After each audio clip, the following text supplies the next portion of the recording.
the top events that occur in China and around the world.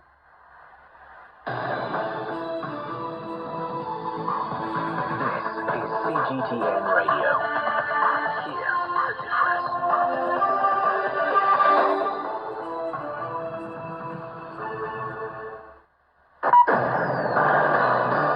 Now the news. Shanghai.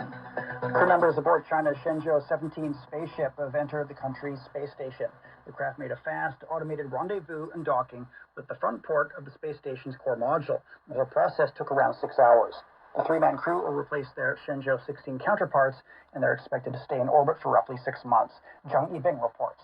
The Shenzhou-17 members entered the China space station. I was really impressed by the moment when the Shenzhou-17 crew members entered the China space station, and they both through the 6 Chinese Taikonauts or astronauts talking each other, greeting each other, and I heard Commander Jing Haipeng of Shenzhou-16 crew said, "Welcome home." And inside the Jinhu core module on the big screen, 4 Chinese characters on the red and happiness red papers, and it says, "Welcome our new members." So this is actually according to the Jing Haipeng and Shenzhou-16 crew members commander Jing Haipeng, he said this is actually the third meet of the 2 crews in China's space station, and also this is a chance for the meet of the first, second, and third cohorts of Chinese Taikonauts or Chinese astronauts here.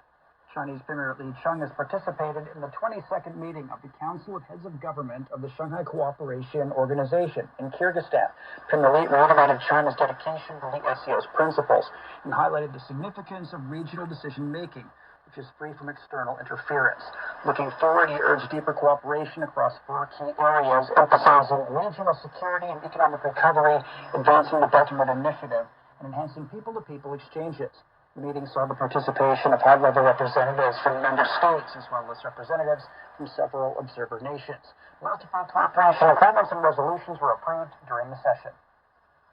The Great Wall Climate Dialogue has wrapped up in Beijing with calls for more Sino-U.S. cooperation to combat the effects of climate change. The meeting brought together the Chinese Minister of Ecology and Environment, provincial leaders, and the governor of the U.S. state of California. Feng Shui has more. California's Governor Gavin Newsom called for stronger climate collaboration between Beijing and Washington at the Great Wall Climate Dialogue. He put that message to China's Minister of Ecology and Environment, Huang Renqiu, and the provincial leaders. Minister Huang Renqiu echoed the need for stronger collaboration. Huang again reiterated Beijing's aim of reaching its carbon emissions peak in 2030 and carbon neutrality in 2060, adding that climate cooperation is a vital component of China's relationship with the United States. Newsom highlighted that California is on the front lines of climate change, saying the hots are getting a lot hotter. He said the state also experienced record-breaking floods this year, and that's why he sees a great sense of urgency, not just to identify problems, but to put concrete changes into action. Former World Health Organization Director General Margaret Chan has warned of the health implications of climate change. We must not underestimate the impact of climate change. Climate change is affecting people's health. This year has witnessed a remarkable number of record-breaking hot days, which directly impact our health. And as our population grows, humans are encroaching upon wildlife habitat, exposing to potential unknown viruses.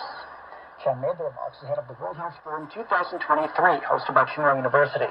She also pointed out that the global response to the COVID-19 pandemic was hindered by a lack of international coordination.